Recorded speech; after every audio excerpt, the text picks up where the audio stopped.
शफिया परिवार की ये कहानी, ये सिर्फ एक कत्ल की कहानी नहीं है। ये कहानी है सम्मान और धोखे की, और ये सोचने पर मजबूर करती है कि आखिर इज्जत का मतलब क्या होता है जब उसकी कीमत इंसानी जान से चुकाई जाए। चलिए कहानी की शुरुआत करते हैं। सोचिए, एक परिवार है जो नायाग्रा फॉल्स घूमने के लिए एक रोड ट्रिप पर निकला है। सब कुछ कितना आम और खुशनुमा लग रहा है ना? लेकिन ये सफ़र एक ऐसी भयानक मंजिल पर ख़त्म होता है जहां परिवार की 4 औरतें एक नहर के ठंडे गहरे पानी में मृत पाई जाती हैं। आखिर उस रात ऐसा क्या हुआ था? तारीख थी 30 जून 2009। जगह थी कनाडा के किंगस्टन मिल्स लॉक्स। सुबह सुबह एक कर्मचारी की नज़र नहर में डूबी हुई एक निसान कार पर पड़ती है, और जब उस कार को बाहर निकाला गया तो अंदर का नज़ारा किसी के भी होश उड़ाने के लिए काफ़ी था। गाड़ी के अंदर 4 लाशें थीं।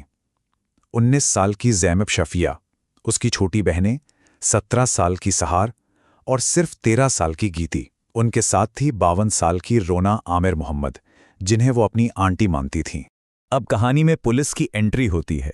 जब परिवार के बाकी लोग यानी पिता, माँ और भाई पुलिस स्टेशन पहुंचते हैं तो वो जो कहानी सुनाते हैं वो एक अनुभवी जासूस के कानों को शुरू से ही खटकने लगती है। परिवार ने बताया कि ज़ैनब बिना बताए गाड़ी की चाबियां लेकर अपनी बहनों के साथ घूमने निकल गईं। लेकिन डिटेक्टिव जेफ डेम्स्टर को कई बातें अजीब लगीं। पहली, परिवार के चेहरे पर दुख का रत्ती भर भी एहसास नहीं था। दूसरा सवाल, इतनी लंबी यात्रा के बीच में आधी रात को कोई जॉयराइड पर क्यों जाएगा? और सबसे बड़ा शक, वो लोग पुलिस स्टेशन अपनी लेक्सस एसयूवी में क्यों नहीं आए जिसमें वो सफ़र कर रहे। और जब भाई हामिद से इस बारे में पूछा गया तो उसने एक ऐसी कहानी गढ़ी जिस पर यकीन करना नामुमकिन था। उसका कहना था कि वो रात को 300 किलोमीटर गाड़ी चलाकर वापस मॉन्ट्रियल गया, सिर्फ इसलिए ताकि अपनी लेक्सस की जगह एक मिनी वैन ले आए, क्योंकि उसकी माइलेज बेहतर थी।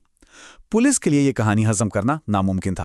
इस पूरे मामले की जड़ तक पहुंचने के लिए हमें थोड़ा पीछे जाना होगा, शफिया परिवार के अतीत में, काबुल से लेकर कनाडा तक के उनके सफ़र में। मोहम्मद शफिया ने अफगानिस्तान में पहले रोना से शादी की, फिर कुछ सालों बाद तूबा को अपनी दूसरी पत्नी बना लिया। परिवार दुबई शिफ्ट हो गया, जहां शफिया का बिजनेस चल पड़ा और वो काफ़ी अमीर हो गए। बच्चे अमेरिकन स्कूल जाने लगे और फिर 2007 में वो सब कनाडा आ गए, एक नई जिंदगी की उम्मीद में। लेकिन कनाडा आने के लिए एक बहुत बड़ा झूठ बोला गया था। मोहम्मद शफिया ने अपनी पहली पत्नी रोना को अपनी चचेरी बहन और बच्चों की देखभाल करने वाली नैनी बताया। ये एक ऐसा झूठ था जिसने रोना को शफिया के रहमो करम पर छोड़ दिया था। अगर वो कभी उसे छोड़कर जाती तो ये राज खुल सकता था। कनाडा आते ही घर में 2 अलग-अलग दुनियाओं का टकराव शुरू हो गया। एक तरफ थीं बेटियां जो यहाँ की आज़ादी को अपना रही थीं, और दूसरी तरफ थे माता-पिता जो उन पर पुरानी सोच और सख्त कंट्रोल थोपना चाहते थे। लड़कियां स्कूल में दोस्त बनाती थीं, लड़कों से मिलती जुलती थीं, अपनी मर्जी से जीना चाहती थीं। लेकिन घर के नियम बिल्कुल साफ थे। लड़कों से कोई बात नहीं, कोई मेकअप नहीं, कोई फैशनेबल कपड़े नहीं। और इन नियमों को मनवाने का काम सौंपा गया था बड़े भाई हामिद को, जो अक्सर मारपीट पर उतर आता था। धीरे धीरे बात हद से आगे बढ़ने लगी। ज़ैनब के पास से एक वैलेंटाइन कार्ड मिला तो उसे 10 महीने के लिए घर में नज़रबंद कर दिया गया। सहार ने जब एक लड़के को डेट करना शुरू किया तो घर के जुल्म से तंग आकर उसने खुदकुशी की कोशिश की, और फिर एक दिन ज़ैनब घर से भागकर एक महिला आश्रय में चली गई। उसके पिता के लिए यह परिवार की इज्जत पर सबसे बड़ा दाग था। ये सिर्फ गुस्सा नहीं था, ये एक इरादा था। हत्याओं से सिर्फ 1 महीना पहले मई 2009 में मोहम्मद शफिया ने अपने साले को फ़ोन पर साफ साफ कहा, मैं उसे मार डालूंगा, मुझे ज़ैनब को मारने के लिए तुम्हारी मदद चाहिए। तो चलिए अब वापस आते हैं क्राइम सीन पर। शफिया परिवार को लगा था कि उन्होंने कोई सुराग नहीं छोड़ा, कि वो एक परफेक्ट क्राइम करके बच निकलेंगे। लेकिन वो अपने पीछे सबूतों की एक ऐसी लकीर छोड़ गए जिसने पूरी साजिश का पर्दाफाश कर दिया। अब देखिए कि ये पूरी साजिश कैसे रची गई। 1 जून को हामिद दुबई गया और अपने पिता को सहार के उसके बॉयफ्रेंड के साथ तस्वीरें दिखाईं। वहीं पर बाप बेटे ने हत्या का प्लान बनाया। हामिद ने गूगल पर सर्च किया, कत्ल करने के लिए सबसे अच्छी जगह कौन सी है। 22 जून को शफिया ने वही निसाम कार खरीदी जो बाद में मौत की गाड़ी बनी। 27 जून को उन्होंने किंगस्टन मिल्स लॉक्स की सुनसान जगह की रेकी की, और फिर 30 जून की रात उन्होंने अपने इरादे को अंजाम दे दिया। पुलिस ने एक एक करके सारे सबूत जोड़े।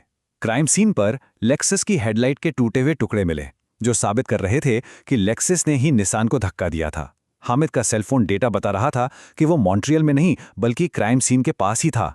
ऑटोप्सी रिपोर्ट से पता चला कि लड़कियों को डुबोने से पहले उनके सिर पर चोटें मारी गई थीं। रोना की डायरी ने सालों के दर्द और डर की कहानी बयान की, लेकिन सबसे बड़ा सबूत अभी आना बाकी था। पुलिस ने उनकी गाड़ी में एक खुफिया माइक्रोफोन लगा दिया था, और उसी रिकॉर्डिंग में मोहम्मद शफिया का असली चेहरा सामने आया। अपनी मरी हुई बेटियों के लिए उसने कहा, शैतान उनकी कब्रों पर गंदगी करे, उन्होंने हमें धोखा दिया। इन शब्दों ने सब कुछ साफ कर दिया। उसे अपने किए पर कोई अफसोस नहीं था। तो इस कहानी का आखिरी पड़ाव था अदालत। चलिए देखते हैं कि इस तथाकथित ऑनर किलिंग के मामले में इंसाफ कैसे हुआ। अदालत का फैसला बिल्कुल साफ था। मोहम्मद शफिया, उसकी पत्नी तूबा याहिया और बेटे हामिद शफिया, तीनों को 4 लोगों की फर्स्ट डिग्री हत्या का दोषी पाया गया और तीनों को उम्र कैद की सजा सुनाई गई। उम्र कैद का मतलब था कि उन्हें पैरोल के बारे में सोचने से पहले कम से कम 25 साल जेल में गुजारने होंगे। जज ने भी अपने फैसले में कहा कि ये हत्याएं ठंडे दिमाग से की गई और बेहद शर्मनाक थीं, और ये सब इज्जत की एक बिगड़ी हुई विकृत सोच का नतीजा था। और ये कहानी हमें एक बहुत बड़े सवाल के साथ छोड़ जाती है। जब परिवार की इज्जत बचाने की कीमत 4 जिंदगियां हों, तो क्या उस इज्जत का वाकई कोई मतलब रह जाता है?